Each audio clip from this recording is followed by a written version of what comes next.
Hey guys, what's up? I'm Erin and welcome back to the channel. Could the decision on when to take Social Security make or break your retirement? Claiming too early might mean leaving thousands of dollars a month on the table, but delayed claiming might mean missing out altogether. So with so much riding on timing, when is the best time to claim Social Security? Let's break down the key factors that can help you navigate this crucial decision, because getting it right could be the difference between scraping by in retirement or truly enjoying your retirement. First of all, let's talk about when you can claim Social Security. You can claim Social Security as early as the age of 62, which is considered filing early.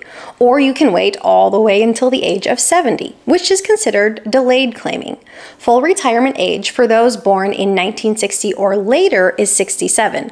And for those born between 1955 and 1960, it increases gradually to the age of 67. Claiming early at the age of 62 results in a reduced benefit, roughly 30% less than what your benefit would otherwise be at full retirement age. And waiting to claim until the age of 70 allows your benefit to increase up to 24% beyond your benefit at full retirement age. So the general premise is, if you claim early, you receive a smaller benefit, but you might receive your benefit for longer. And if you wait to claim, you receive a larger benefit, and that's kind of your reward for waiting to claim. The other side to this question we might want to look at is, when do people actually claim Social Security benefits? Overwhelmingly, the most popular age to claim Social Security is age 62, when people are first eligible. Beyond that, you see spikes in claiming presently in the year people turn 66, which is full retirement age for people currently turning 66. And the other notable spike happens at the age of 70, and unsurprisingly, this is the latest age where you can claim Social Security, where your benefit has reached its maximum amount. It's worth keeping in mind that you can claim at any age between the age of 62 and 70, and when you make the decision to claim, it can be a fairly permanent decision. It's not to say it can't be undone. I did recently do a video on how that process would work and what it would look like if you're interested in exploring that topic, but for most people, once they claim, they don't want to undo that decision. So it's worth taking the time to figure out which is the best age for you to claim so you're happy with your decision. The advice is really all over the place. When you hear many of these financial experts talk about when you should take Social Security benefits, most of them are giving advice contrary to what we statistically see. Most of them are not saying to claim right away at the age of 62 when you're first eligible. Instead, most financial experts say that you should wait until full retirement age to claim your benefit, or all the way up until the age of 70, so you receive the maximum possible benefit.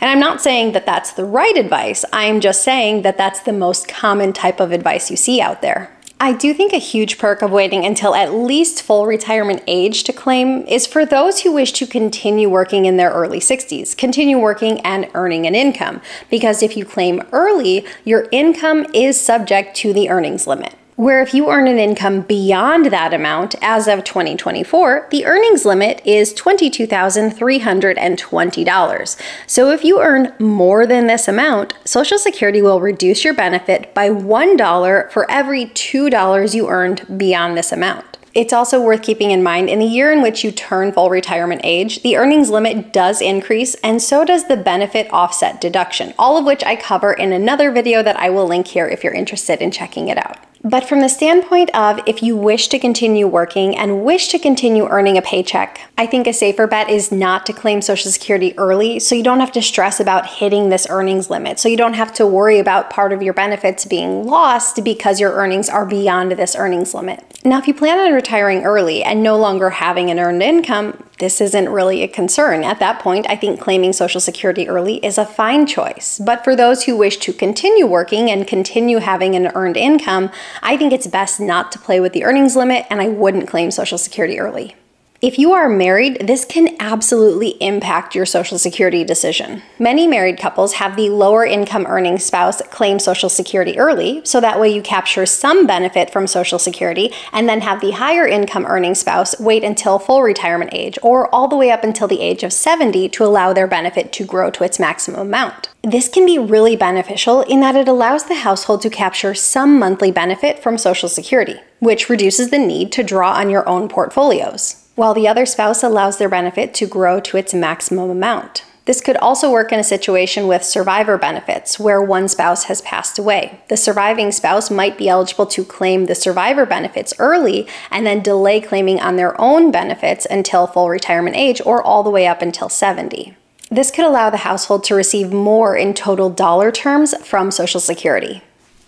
A really big discussion point in when to claim Social Security comes down to break-even points. Break-even points refer to the ages at which the cumulative benefit from delaying your claim surpasses those from claiming early, or said more simply, when you've received more in total dollar terms. Now, you could calculate a break-even point for any age between the ages of 62 and 70, but most commonly these break-even points are talked about from the most common claiming ages, those being 62, full retirement age, and the age of 70.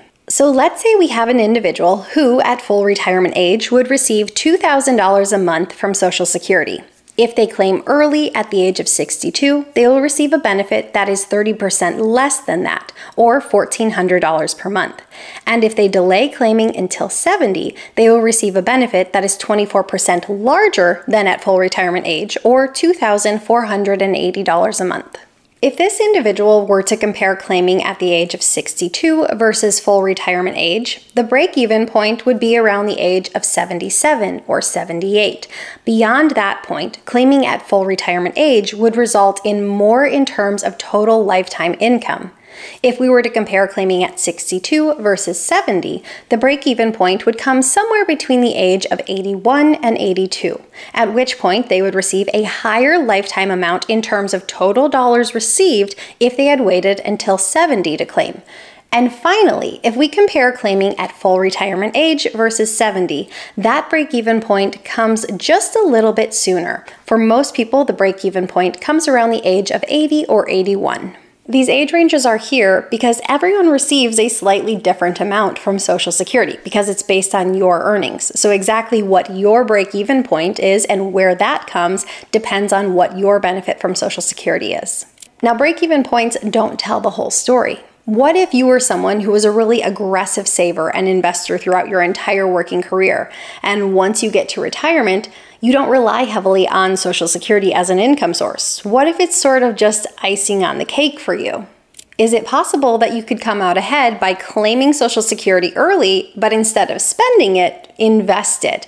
Let's use the numbers from our previous example. So someone at the age of 62 who received $1,400 as a monthly benefit, but instead of spending it, they invest that $1,400. If you did that every single month for 8 years from the age of 62 all the way up to the age of 70, this might grow to nearly $190,000, which I think an astute investor would say that this calculation does deserve a consideration.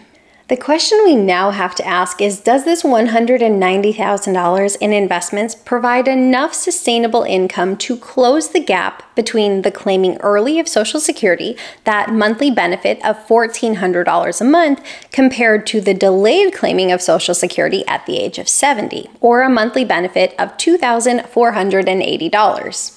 Well, if we were to apply something like a 5% rate of withdrawal, that investment would generate $9,500 worth of income. Alternatively, if this individual had waited until the age of 70 to draw Social Security, they would receive an additional $12,960 per year in Social Security benefits.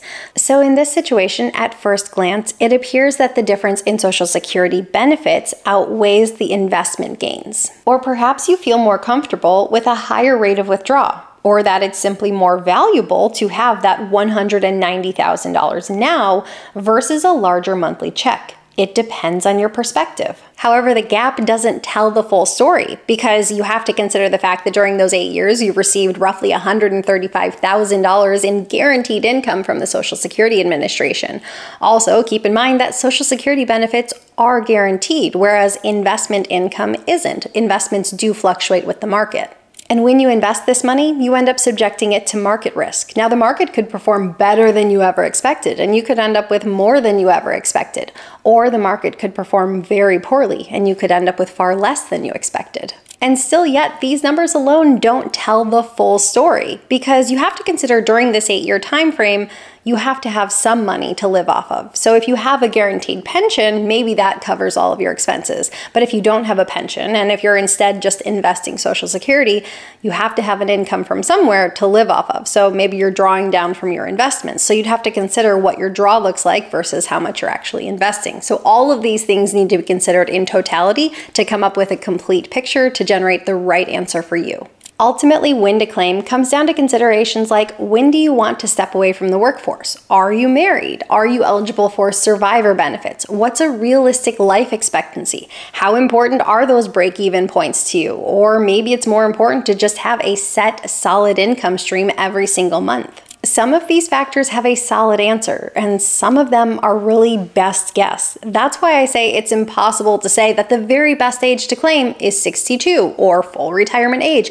or 70. There's a lot of gray area when you go to answer this question, and it depends heavily on your personal situation. So what age are you planning on claiming? If you're married, what age is your spouse planning on claiming? Share your thoughts in a comment down below. I post new videos every single week. If you got anything at all out of this one, please give it a like. If you're new here, please consider subscribing, or if you know of someone who might get something out of this type of content, please consider sharing. I'll see you soon. Bye. Delayed claiming might mean missing out altogether. I don't know what comes after that. Earnings limit. Because if you claim early, might want to add that, otherwise no context given. I did not put deodorant on. Ooh, and I'm sweating. Need to fix that. That's awkward, but I still do need to fix it. Okay, depends on what your social... I hate that. Are you eligible for survivor benefits? There's some other ones. I'll get to them when I remember them. You married, or are you eligible for survivor benefits? What's a realistic life expectancy? Freaking A, there's one more. Well, there's many more, but like, there's one more I want to say. Okay.